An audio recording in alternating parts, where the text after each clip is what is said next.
This is the BYD Seal UDMI all-wheel drive, and we're going to do a relatively long-range road test, 230 miles all the way back to Cheshire.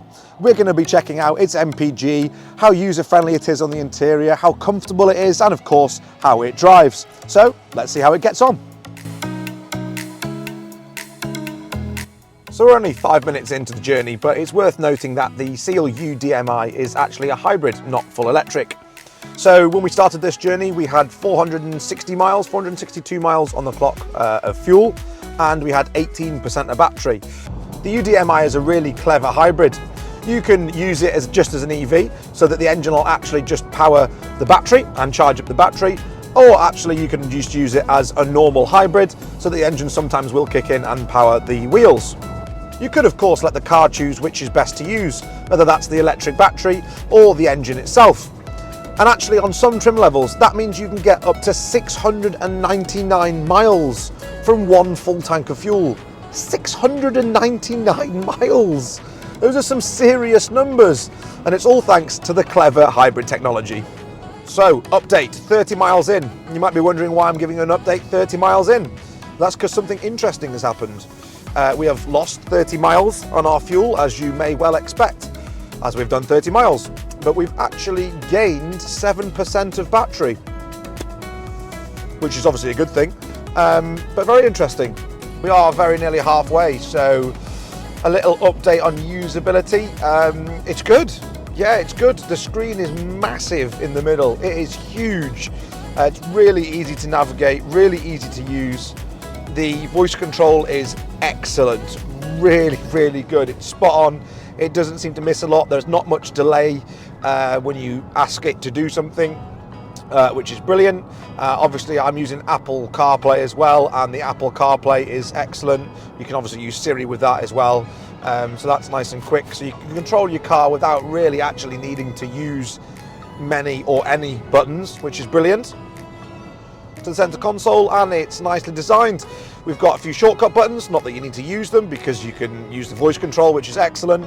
We've got 2 smartphone charging plates, wireless charging plates, which is fantastic for the front passengers. We've even got connections underneath, so you can plug your phones in underneath with wire, and we have got a 12-volt charger as well there. So there's absolutely loads of usability, user-friendly features. If you want to charge the rear passengers' phones, you can do. So there's some really good bits in the center console. They've pretty much covered everything that I can think of. As I say, a lot of it you can use by the voice control, but the shortcut buttons are a nice little feature. Update, mileage update, halfway, just over halfway actually. We've got 110 miles left to go. I've done 120. Our fuel is down to 320. If you're doing mile by mile, it should be on 340. So we're slightly below on there. However, we are on 20% battery, which is more than what we started with.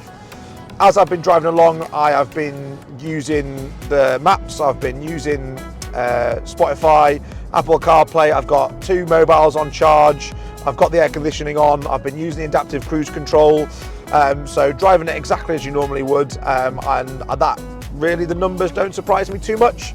I think probably by the time we've finished, it's actually going to be pretty much mile for mile, but we shall see. Let's update soon. How comfortable is it? Well, the answer is very. We've done 130 miles, halfway or so, and I don't really feel like I need a stop, which is good.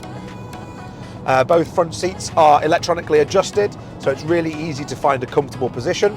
They're made from vegan leather. They're also heated and ventilated, so fantastic for hot and cold weather. But overall, so far halfway for a longer journey, excellent, really, really comfortable.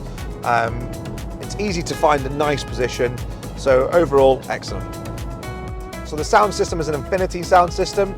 It's excellent, it's not tinny, it's got good bass, it's nice and clear, it doesn't just sound like it's coming from the front, so excellent on the sound system. Update, 3/4 of the way there, we've got just over 60 miles left to go. We've done 170 miles roughly. We are down to 260 miles, which means we've used 200 miles worth of fuel. So there's a 30-mile difference roughly. However, we have gone up to 27% battery. That's nearly 10% increase. So that's really interesting to see. It's been going up steadily for the past 30 miles or so. And we're down to 47.8 miles per gallon, but we have been making really good progress. So we are nearly there, and we shall update you when we get to the dealership. So here we are back home after a revised journey distance. Instead of 230 miles, we ended up doing 210 miles. We started off with 460 miles of fuel in the tank, and we are finished with 223 miles in the tank. So that's a deficit of less than 30 miles, which I think is really impressive. We also had 18% of battery, and that's actually gone up to 21% of battery, which is fantastic. Don't forget, I have been using this car exactly as you would day to day. I've been charging 2 mobile phones, I've had the sat nav on, I've had the air conditioning on, I've even had to use a heated seat with typical British weather. So if you'd like to find out more about the Seal UDMI, then simply follow the links or head over to our website at swanswaygarages.com.